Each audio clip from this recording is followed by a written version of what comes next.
Look at that. What a beauty. Looking good, Dave. There it is. Get it. Go that way.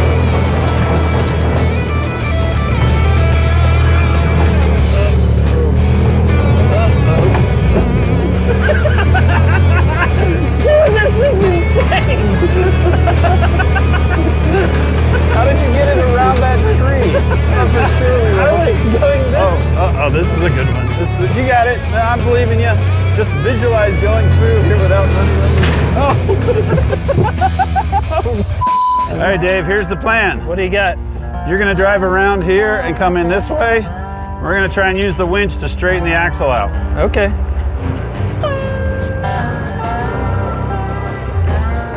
I want the winch right here. Winch out. Stop. Did we bend the spindle or did we bend the center of the axle?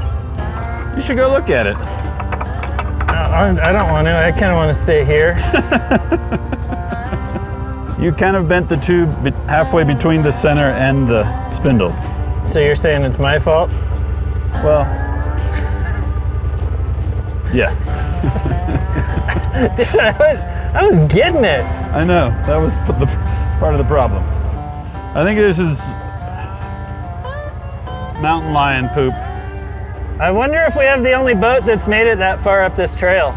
Probably. Motorcycling's fun, Dave. I'm glad you finally got into motorcycling with me.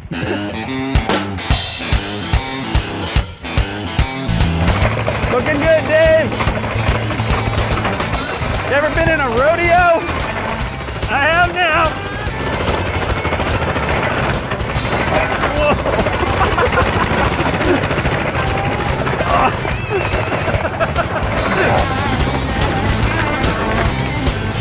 Woo! You got it, Dave.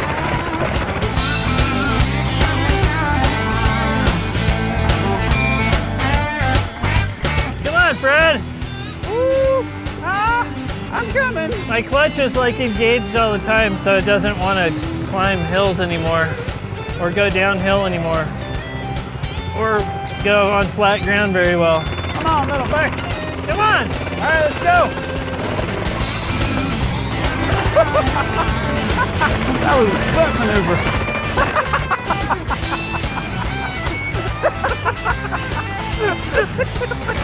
Morning, really early morning, and we are going to take our go-kart out some testing today. But first, go-kart to-do list. Brakes, we hooked up the brakes with this kind of cable. The shifter is pretty safe. Throttle, sticks, makes the thing kind of dangerous. Steering's done, ignition's done, wheels, tires. So we're pretty much done with everything. In fact, this marker's also done, so we get rid of that. So we are going to load up the go-kart on this 2-car trailer that we borrowed from somebody because it wouldn't fit on a normal trailer. And we're going to put our little go-kart on the back, head up the road and go have some fun.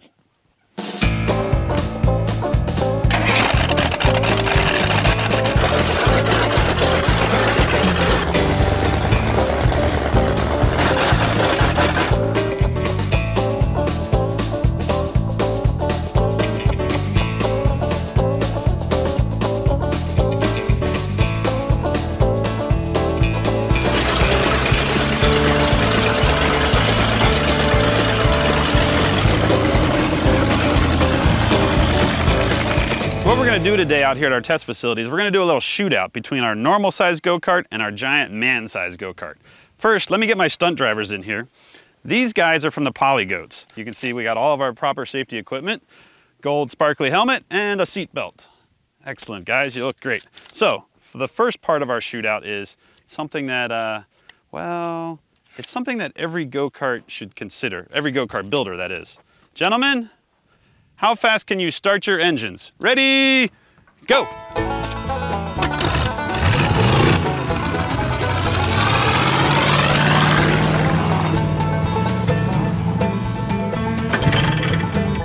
As you can see, giant go-karts are much better at starting than small go-karts. This is Tim. This is his 1929 Model A? Yep. Well, how much of this is actually 1929 Model A? The original parts is the radiator grille, the headlights, and the front fenders.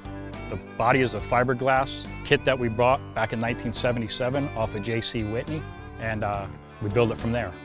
So you built this in 77 and you're still racing it today?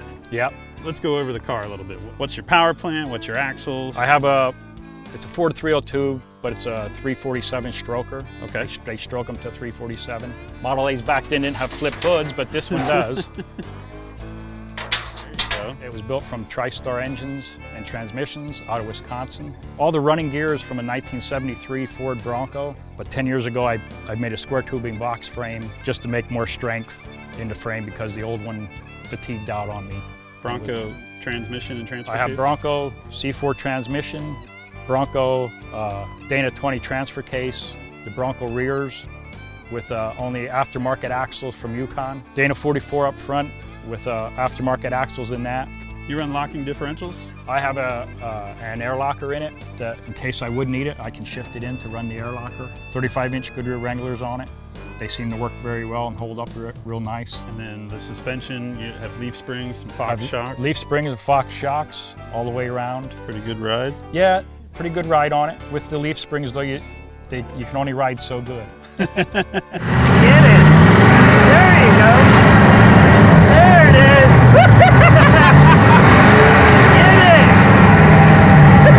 Now it's doing it! I think it's working! It feels really safe! Give it the woo cow! Woo! Oh, that's a good one! Woo!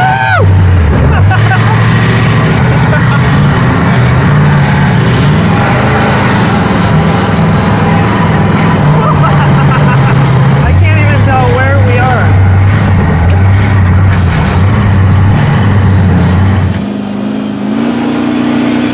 Not bad for a motorboat towing muscle car.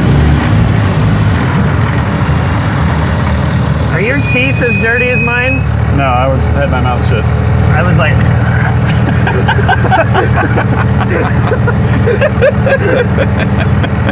I'd say we can do donuts in this car.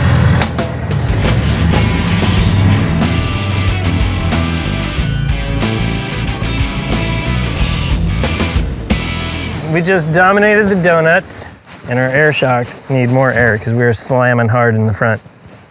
Plus, we filled up the tank yesterday with 50 gallons of diesel fuel, and the seal at the top is missing. So with every whoop that we go over, it splashes a little more diesel fuel into the back of the car, giving it that perfect scent that every 73 Roadrunner should have came from the factory with. You know, my first car was a Volkswagen Beetle. What year? I think it was like a 73 maybe. I think both of our dogs might need a little more attention if we gave them. Yeah.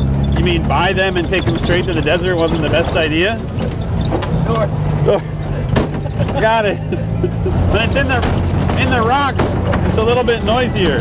My cup holder fell off. See, that's what's so nice about having a club is we can help each other with our vehicles. So while I'm keeping the door closed, you can drive. Here, why don't you hold the cup holder and I'll drive. This little cart takes so much abuse, it's ridiculous. I'm running it into rocks, I'm bashing it through the sand, it keeps traction, it doesn't get hung up. Every time you think you're gonna take out the engine, you realize the engine's in the back, and you just batter over boulders. Thread the needle! Now that I've fully impressed Dave with my car, I'm hopping in with him to see what his can do. All right, here we go. King of the hamburgers. Why isn't your door swinging open? I had that option taken off. If you open the door, you can hear the exhaust better. That's why I open the door on mine so much. Dave's car isn't as fast as mine, but it's in way better shape. It's quieter, it's got full carpet inside, it's got a headliner, there's not nearly as many squeaks, the seats are way more comfortable than mine, and it's still really fast. When you're out here bombing through the desert, banging over rocks, it's amazing what this little car can take. This car is a '74 Cadillac Eldorado. It actually has a torque converter that goes to a chain, which goes down to the transmission, which comes back forward to a differential, which is underneath the engine, which runs half shafts out to the front wheel drive. This is what makes the car go. Everything back there is to haul the car go. First thing we're gonna do is jack the body up a little bit, get in here, cut off the chassis, get the whole front half of this car off and away so it's ready to go in the back of the other car, and then maybe get rid of all this pile. We only want the front half of this chassis. We don't want any of the body. We do want the radiator, but I think we get this whole front core support out of here, drain all the fluids, disconnect anything that attaches body to this front half, disconnect the steering because the rear end doesn't have to steer. We'll eventually lock that out. Just delete everything and then undo all the body mounts so we can jack up the body, basically try to balance this between jack stands sitting on the floor so when we cut it, nothing falls and we roll this part out. So this car is 2/3 76 Cadillac Eldorado, 1/3 74 Cadillac Eldorado. There's a 500 cubic inch engine under the front, there's 500 in the back, so it's actually 1,000 cubes of Cadillac right here. Four-wheel drive, we have little 31-inch MAXXIS Trepadors. I like the MAXXIS tires. The Trepador's an awesome off-road tire. We wanted to keep the hubcaps, so we got the 31s on the 15-inch wheels. There's a gated shifter for the rear. There's a hand throttle for the rear, so the passenger has something to do. And of course, you can't have a boat like this without a Continental kit for our spare tire. We have two big 12-gallon fuel tanks in the back, 24 gallons of fuel. With this much power and this much cubic inches should probably get us at least 8 miles. 8 miles. We'll see you guys in Palm Springs or somewhere between here and there on a dirt road. We'll be the two guys in the Cadillac. Buckle up for safety.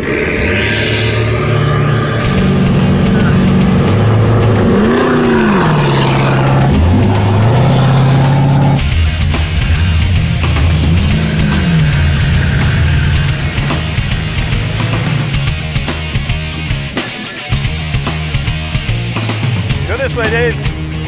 Go, go, go. You're always lost.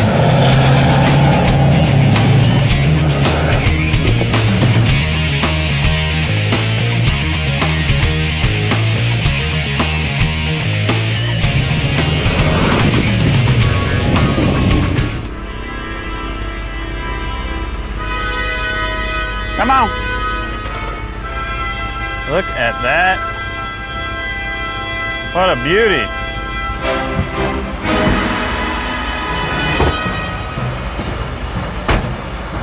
It feels safe. Feels stable.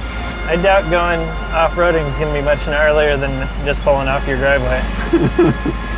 I think we're ready. It runs-ish. Let's take our tools. We're going to be working on this thing a lot. I have a feeling.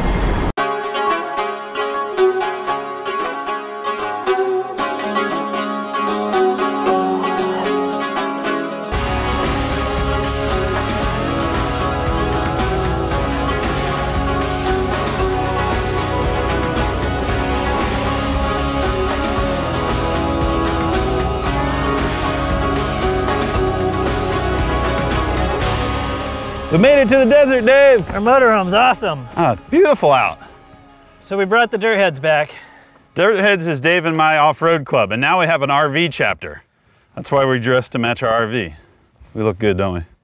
So let's try this thing out. We spent a bunch of time and effort and built this thing. Let's see what it does. The one thing I know that isn't working already is my transfer case shifter. And it doesn't run very well, but we'll deal with that later. I'll put the transfer case in four-wheel drive. Let's go play. I'll wiggle this thing you made. Sounds good. Yeah. Backfire of power. Our car makes so much horsepower, it can't even handle it all. It just pops it out that... Works out spare horsepowers? It's really not bad. When you go straight. Yeah. Does it feel like it's going to tip over all the time to you? Every second. The whole time it feels like it's ready to fall over. I don't hear a transfer case falling out. At least not yet. The ride's nice. It does.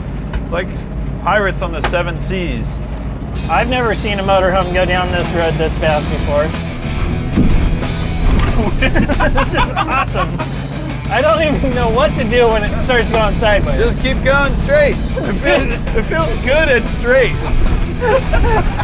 This thing's ridiculous. Oh boy. Crap. Oh boy. Oh